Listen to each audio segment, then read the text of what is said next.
ही मुलाखत आवडली असल्यास लाईक करा, शेअर करा आणि मशाल न्यूज नेटवर्क हे चॅनल सबस्क्राईब करा. लोकसभा मतदारसंघामध्ये सुरेश टावरे यांची परिस्थिती काय? भिवंडी लोकसभा मतदारसंघामध्ये 2014च्या निवडणुकीमध्ये ज्या पद्धतीने मोदी लाट आणि 15 वर्षाची सत्ता काँग्रेसची असताना जो लोकांचा अनुत्साह होता, आज उलटी परिस्थिती झालेली आहे. जी आश्वासनं या युतीच्या शासनाने दिलेली, विशेषतः पंतप्रधान नरेंद्र मोदींनी ज्या लोकांना आमिष दाखवलेलं, त्या आमिषावरती जे मतदान झालं 2014मध्ये, त्याचा उलटा परिणाम यावेळेस दिसून येतो आहे. आणि निश्चितपणाने 6च्या 6 मतदारसंघामध्ये विधानसभा क्षेत्रामध्ये काँग्रेसचे सुरेश टावरे मोठ्या मताधिक्याने यावेळेस निवडून येतील. त्याचबरोबर भिवंडी लोकसभा मतदारसंघामध्ये जे 6 मतदारसंघ आहेत, त्याच्यामध्ये विशेषतः भिवंडी पूर्व, भिवंडी पश्चिम आणि भिवंडी ग्रामीण याच्यामध्ये यावेळेस परिस्थिती एवढीच अनुकूल आहे का भिवंडी ग्रामीणमध्ये यावेळेस आम्ही लीड घेणार. त्याचबरोबर शहापूर विधानसभा मतदारसंघामध्ये राष्ट्रवादीचे आमचे मित्रपक्षाचे आमदार सन्माननीय बरोरा साहेब आणि त्यांची पूर्ण टीम हे एकदम जोरात कामाला लागलेली आहेत. काँग्रेस, राष्ट्रवादी काँग्रेस मित्रपक्षाचा कार्यकर्ता हा आपला उमेदवार कसा निवडून येईल आणि किती मताधिक्याने निवडून येईल याच्यासाठी प्रयत्न करत आहेत. आणि 100% आम्हाला खात्री आहे का शहापूर, मुरबाडमध्ये ती चांगली परिस्थिती आहे. त्याचबरोबर कल्याण पश्चिममध्येही एकदम चांगली परिस्थिती आहे. म्हणजे मला खात्री आहे का यावेळेस 6च्या 6 विधानसभा मतदारसंघामध्ये सुरेश टावरे सर्व ठिकाणी लीड घेतील. ऐन वेळेवर तुमचे मागचे उमेदवार विश्वनाथ पाटील यांनी काँग्रेस पक्ष सोडला आहे, त्याचा किती प्रमाणात फटका तुम्हाला बसेल? विश्वनाथ पाटील साहेबांना 2014मध्ये काँग्रेस पक्षाने उमेदवारी दिली. त्या उमेदवारीमध्ये त्यांना 3,06,000 मताधिक्य मिळालेलं. परंतु मोदीची लाट होती, या सगळ्या गोष्टी असताना देखील निवडणुकीमध्ये पराभव झाल्यानंतर त्यांना महाराष्ट्र प्रदेश काँग्रेस कमिटीचे सरचिटणीसपदी त्यांची नियुक्ती केली. त्यांना प्रभारी म्हणून रत्नागिरीची जबाबदारी दिलेली आणि AICCचे मेंबर देखील त्यांना केलेलं. परंतु त्यांनी पक्ष सोडल्यानंतर काँग्रेसचा एकही कार्यकर्ता त्यांच्याबरोबर पक्ष सोडून गेलेला नाही. त्याच्यामुळे या निवडणुकीमध्ये काँग्रेसला फटका बसेल किंवा काँग्रेसच्या उमेदवाराला फटका बसेल असं नाही. याचं कारण महत्त्वाचं असं आहे का हा जो मतदारसंघामधला जो मतदार आहे, मतदारांनी ठरवलेलं आहे का यावेळेस युतीच्या उमेदवाराला मतदान न करता आघाडीच्या उमेदवाराच्या पाठीशी राहुलजींच्या नेतृत्वाखाली या नेतृत्वाला स्वीकारून मतदान होणार आहे. त्यामुळे या मतदारसंघामध्ये आम्हाला 100% खात्री आहे का काँग्रेस, राष्ट्रवादी काँग्रेस मित्रपक्षाच्या आघाडीचे उमेदवार सुरेश टावरे हे चांगल्या फरकाने निवडून येतील. कारण मतदार राजांनी ठरवलेलं आहे का यावेळेस आपल्याला आघाडीला निवडून द्यायचं आहे. त्याच्यामुळे या मतदारसंघाची व्यूहरचना अशी आहे, याच्यामध्ये मुस्लिम समाज आहे, आदिवासी समाज आहे, कुळंबी समाज मोठ्या प्रमाणात आहे, आगरी समाज आहे. आणि लोकांची कामं 5 वर्षामध्ये न झाल्यामुळे, लोकांचे लोकप्रतिनिधींनी कामं न केल्यामुळे केंद्र शासन असो, राज्य शासन असो, विशेषतः बघितलं गेलं तर वाड्यासारख्या तालुक्यामध्ये यांचं दुर्लक्ष, त्याचबरोबर इथले युतीचे पालकमंत्री असतील, इथले लोकप्रतिनिधी असतील, या लोकांनी कुठेही जनतेला आश्वासनं दिली ती पूर्ण न केल्यामुळे यावेळेस जनता ही काँग्रेस, राष्ट्रवादीबरोबर राहणार आणि निश्चित आमचा उमेदवार चांगल्या फरकाने निवडून येणार. आणि त्याचबरोबर या मतदारसंघात पूर्वीपासून मोठ्या संख्येने असलेला कुळंबी समाज हा काँग्रेस, राष्ट्रवादीचा मतदार राहिलेला आहे. आणि आजही ज्यावेळेस आम्ही प्रचारात फिरतो तिथे आम्हाला कुळंबी समाजाच्या प्रतिनिधींचे, कुळंबी समाजाच्या लोकांचा अतिशय चांगला प्रतिसाद मिळतो आहे. त्याच्यामुळे निश्चित एक खात्री अशी आहे का कुठल्याही परिस्थितीमध्ये काँग्रेसचा मतदार हा इथे तिथे जाणार नाही, काँग्रेसलाच मतदान करणार आहे. आणि प्रत्येकाने ठरवलेलं आहे, प्रत्येकांना माहिती आहे कोण कोण कुठे कुठे कसं कसं राजकारण करते. आणि या राजकारणामध्ये आपण 5 वर्ष काय भोगलं आहे, 5 वर्षामध्ये विकास कसा थांबला आणि येणाऱ्या 5 वर्षामध्ये आपल्याला विकास घडवून आणायचा आहे, आपल्याला लोकप्रतिनिधी चांगला निवडून द्यायचा आहे की जेणेकरून सर्व समाजाच्या लोकांना न्याय मिळू शकतो आणि 100% माझ्या खात्रीनुसार कुणबी समाजाचा जो मतदार आहे हा सुज्ञ मतदार आहे आणि हा मतदार आमच्याबरोबर आहे आणि आमच्याबरोबर राहील एवढी आम्हाला खात्री आहे. प्रतिस्पर्धी उमेदवाराच्या तुलनेत काँग्रेसचा प्रचार हा काहीसा रेंगाळलेला दिसतो, त्याच्यामध्ये रंगत येताना दिसत नाही. नेमकं कारण काय? नेमकं कारण असं आहे का आमचा जो उमेदवार निश्चित करण्यासाठी जो वेळ लागला, शेवटच्या क्षणापर्यंत उमेदवारी कोणाला मिळते हा जो घोळ होता तो घोळ 9 तारखेपर्यंत होता. त्याच्यामुळे आमची जी यंत्रणा होती ती पूर्णपणे वाट बघत होती की उमेदवारी कोणाला मिळते. निष्ठावंत कार्यकर्त्याला सुरेश टावरे साहेबांसारख्या माणसाला तिकीट दिल्यामुळे काँग्रेसच्या आणि राष्ट्रवादी काँग्रेस मित्र पक्षाच्या सर्व कार्यकर्त्यांमध्ये उत्साह आहे. आणि आज आपल्याला प्रचार म्हणजे आम्ही हाऊस टू हाऊस आमचं कॅम्पेनिंग चालू आहे. विभाग वाईज, तालुका वाईज, जिल्हा परिषद गट वाईज आम्ही प्रत्येकाच्या भेटीगाठी पर्सनली घेतो आहे. आज आमचा प्रचार असा तुम्हाला दिसत नसेल, पण आमचा प्रचार योग्यरित्या चालू आहे. येणाऱ्या 2-3 दिवसामध्ये, कारण याच्यामध्ये काय झालं आहे, निवडणूक आयोगाकडनं ज्या परमिशन्स आवश्यकता आहे ज्या पूर्वी आपण घेत होतो त्याला आता फार लेंदी प्रोसिजर झाल्यामुळे त्याच्यासाठी अडचणी येतात. परंतु येणाऱ्या 2 दिवसामध्ये आमचा प्रचार चांगल्या पद्धतीने चालू होणार. लोकांपर्यंत आम्ही पोचलो आहे. आमचा प्रचार चांगला चालू आहे आणि एक साधारणतः शेवटच्या टप्प्यामध्ये चांगल्या सभा होतील, चांगले नेतृत्व आमचं येईल.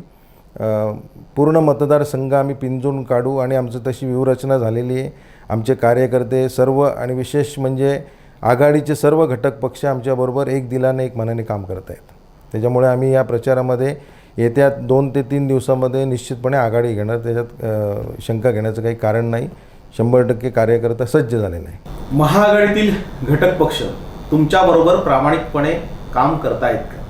100% महाआघाडी घटक पक्षामध्ये विशेषतः म्हणजे राष्ट्रवादी काँग्रेस, बहुजन विकास आघाडी, त्याच्यानंतर शेकाप, त्याच्यानंतर तुमचे मार्क्सवादी कम्युनिस्ट पार्टीचे काही मंडळी आहेत आमच्या याच्यामध्ये कॉन्टॅक्टमध्ये ते. त्याचबरोबर बहुजन विकास आघाडीचे म्हणजे आमची आघाडीच बहुजन विकास आघाडीमध्ये पालघरमध्ये ते आम्ही त्यांना मदत करतो आहे, ते आम्हाला इथे मदत करत आहेत. त्याचबरोबर RPIचे काही घटक पक्ष मित्र पक्ष जे आमच्याबरोबर आहेत ते एक दिलाने एक मनाने काम करत आहेत. प्रचारही तसा चालू आहे. म्हणजे कोणाला आम्ही विचारलेलं नाही किंवा कोण नाराज आहे अशातलं काही भाग नाही. लोक उत्स्फूर्तपणे कार्यकर्ते बाहेर निघालेत का जेणेकरून आपला हा उमेदवार कसा निवडून येईल याच्यासाठी सर्व प्रयत्न करत आहेत. त्याच्यामुळे खात्री आहे मला का कुठेही कुठला कार्यकर्ता नाराज आहे किंवा कुठल्या पक्षाचा प्रतिनिधी किंवा कुठल्या पक्षाचा नेता किंवा त्यांचा तालुका अध्यक्ष असं काही नाही. सगळे व्यवस्थित आणि चांगल्या पद्धतीने काम करत आहेत. सुरेश टावरे किती मतांची आघाडी घेतली? या मतदारसंघामध्ये जवळपास 18.5 लाख मतदार आहेत. साधारणतः उन्हाचा हा जो मे महिना आणि एप्रिल महिन्यामध्ये जे उन्हाचा जो फटका बसणार आहे तर निश्चितपणे मला असं वाटते का 60-65% मतदान होण्याची शक्यता आहे.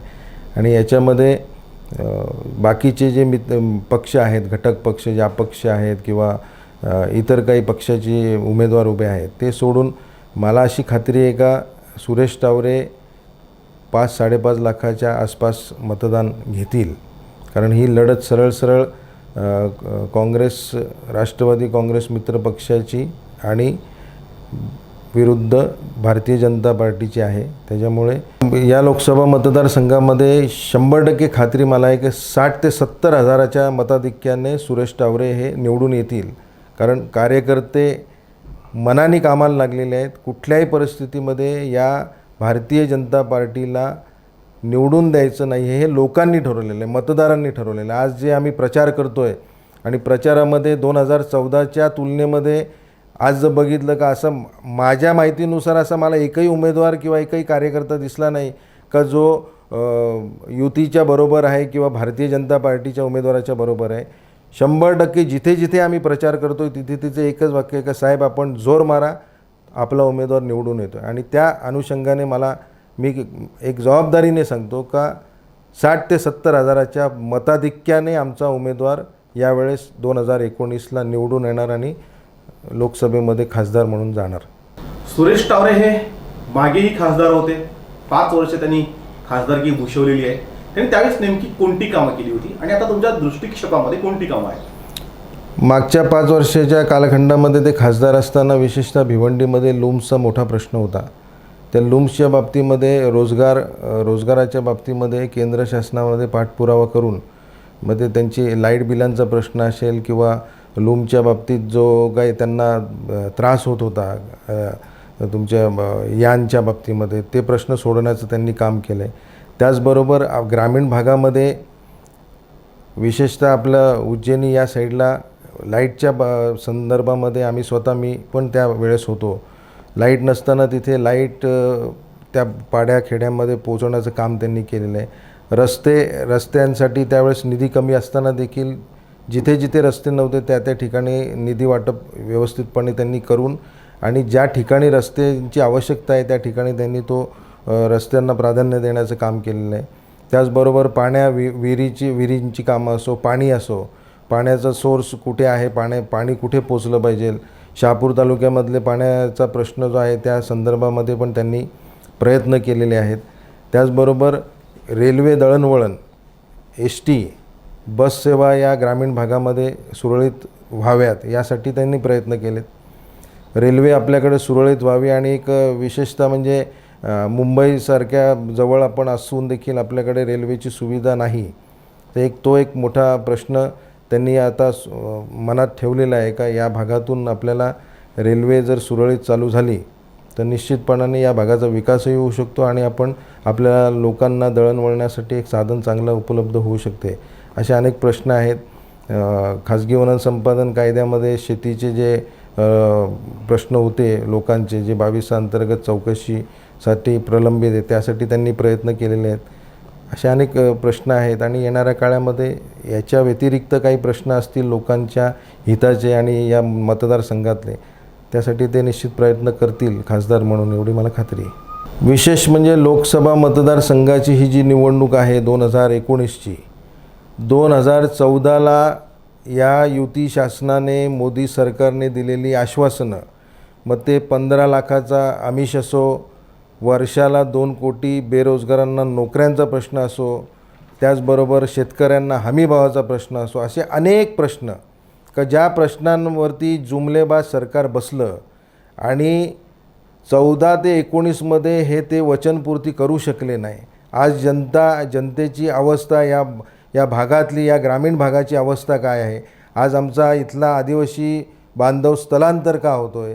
कुपोषणाचे मोठे प्रश्न इथे पालकमंत्री यापूर्वी आमचं शासन असताना पालकमंत्री इतर जिल्ह्यातले असायचे, परंतु या जिल्ह्यातला पालकमंत्री असताना देखील या आपल्या पालघर जिल्ह्यामध्ये दोन्ही लोकसभांमध्ये भिवंडी आणि पालघरमध्ये कुपोषणाचा प्रश्न ज्या पद्धतीने हाताळायचा पाहिजे होता त्या पद्धतीने हाताळला गेला नाही. असे अनेक प्रश्न आहेत का आदिवासी बांधवांना ज्या सुखसुविधा, मग त्या तुमच्या आश्रमशाळेचे प्रश्न असोत किंवा अनेक प्रश्न, पिण्याच्या पाण्याचे प्रश्न असोत, धरणाचे प्रश्न असो. आज आपण पाण्याची अवस्था बघितली तर आपल्या भागातल्या आदिवासी बांधवांना वणवण भटकावं लागते. शहापूरसारख्या ठिकाणी 2-2, 3-3 किलोमीटर डोक्यावर हंडी घेऊन आपल्याला जावं लागते. तर या सगळ्या गोष्टी 14मध्ये जे मोदी सरकारने जी आश्वासनं दिलेली आहेत, त्या आश्वासनं सगळी फोल ठरलेली आहेत. लोकांना समजून चुकलेत लोक. नोटबंदीचा एवढा मोठा प्रश्न का तासून तास गोरगरिबांना रांगांमध्ये उभं राहायला लावलं, ही काही जनता विसरणार नाही. आणि जनतेने ठरवलेलं आहे 100% येणाऱ्या 29 तारखेला मोठ्या प्रमाणात राष्ट्रवादी काँग्रेस महाआघाडीच्या उमेदवाराला मतदान होईल. राहुलजीं यापुढे 2019चे पंतप्रधानपदी राहुल गांधी विराजमान होतील, एवढी 100% मला खात्री आहे. कारण राहुल गांधीचं ज्या पद्धतीने हिनवलं गेलं आणि ज्या पद्धतीने 5 वर्षामध्ये राहुलजींनी लोकांपर्यंत, तळागाळापर्यंत जाऊन लोकांची मनं जिंकली, काँग्रेसला संपवण्याच्या आणि गांधी घराण्यावरती कोणाला बोलण्याचा अधिकार राहिलेला नाही. त्यामुळे जनताही सुज्ञ आहे. जनतेने ठरवलेलं आहे का 100% 23 तारखेला जो रिझल्ट लागेल, आमचा सुरेश टावरे 100% चांगल्या पद्धतीने चांगल्या मताधिक्याने निवडून येणार ही मी तुम्हाला खात्री देतो आणि मला खात्री आहे का 50 ते 60 हजार मताधिक्याने सुरेश टावरे यावेळेस निवडून येतील. प्रेक्षको नमस्कार. मशाल न्यूज नेटवर्क या चॅनलला आपण जो अल्पावधीतच भरभरून प्रतिसाद दिलेला आहे तो पाहून आम्ही खरं तर भारावून गेलो. या चॅनलला लाखो लोकांनी आत्तापर्यंत बघितलं आहे. म्हणजे तुम्ही जर हे चॅनल आमचं सर्च केलं, त्याच्यामध्ये अबाउटमध्ये गेलात आणि चॅनलची माहिती बघितली तर आत्तापर्यंत हे चॅनल किती लोकांनी बघितलं आहे हे तुमच्या लक्षात येईल. अल्पावधीतच हजारो लोक या चॅनलशी जोडली गेली आहेत. त्यांनी हे चॅनल सबस्क्राईब केलं. तुम्ही जर हे चॅनल सबस्क्राईब केलं नसेल तर या व्हिडिओच्या खाली लाल रंगामध्ये एक सबस्क्राईबचं आयकॉन येईल, ते तुम्ही क्लिक करा. त्यानंतर तात्काळ ते बेलचं आयकॉन येईल, त्या घंटीवर क्लिक करा. म्हणजे तुम्हाला आमचे जे व्हिडिओ येतील, नवनवीन व्हिडिओ जे येत राहतात त्याच्या नोटिफिकेशन तुम्हाला तात्काळ मिळत राहतील. आणि आता हे चॅनल मोठं झाल्यामुळं, वाढल्यामुळं आम्हाला हे लिंक पाठवणं शक्य होत नाही. आणि म्हणून लिंक पाठवण्याची अपेक्षा करण्यापेक्षा किंवा तो व्हिडिओ गाजल्यानंतर तो शोधत बसण्यापेक्षा आम्ही जे काही निर्माण करतो ते थेट तुमच्यापर्यंत पोहोचवण्यासाठी तुम्ही हे चॅनल सबस्क्राईब करावं अशी विनंती करतो. मित्रांनो, आपला भाग ग्रामीण आहे, डोंगराळ आहे, बऱ्याच वेळा नेट नसतं आणि बऱ्याच वेळा हे चॅनल कसं पाहावं हेही माहीत नसतं. म्हणजे अनेक मित्रांना अजूनही ते सबस्क्राईब करता आलेलं नाही. तुम्ही जर सबस्क्राईब केलं असेल तर आपल्या मित्रांना, शेजाऱ्यांना हे चॅनल सबस्क्राईब करून द्या. ते कसं करायचं ते सांगा. एखादा व्हिडिओ बघितल्यानंतर तो लाईक कसा करावा तेही समजून सांगा. आणि जास्तीत जास्त हे व्हिडिओ शेअर करून आपल्या लोकांपर्यंत पोहोचवा. खरं तर आता हे युगच इंटरनेटचं युग आहे. सोशल मीडिया सध्या फार्मामध्ये आहे आणि अशा वेळेस मशाल न्यूज नेटवर्क आपलं एक वेगळ्या अस्तित्वाचा ठसा उमटवू पाहते आणि तो तुमच्या सर्वांच्या मदतीने. आणि म्हणून तुम्हाला विनंती करतोय की हे चॅनल जास्तीत जास्त लोकांनी पाहावं असं जर आपल्याला वाटत असेल तर सर्वांनाच हे चॅनल सबस्क्राईब करण्याची विनंती करा आणि येणारा प्रत्येक व्हिडिओ लाईक आणि शेअर करा एवढीच विनंती करतो आणि येथेच थांबतो. धन्यवाद.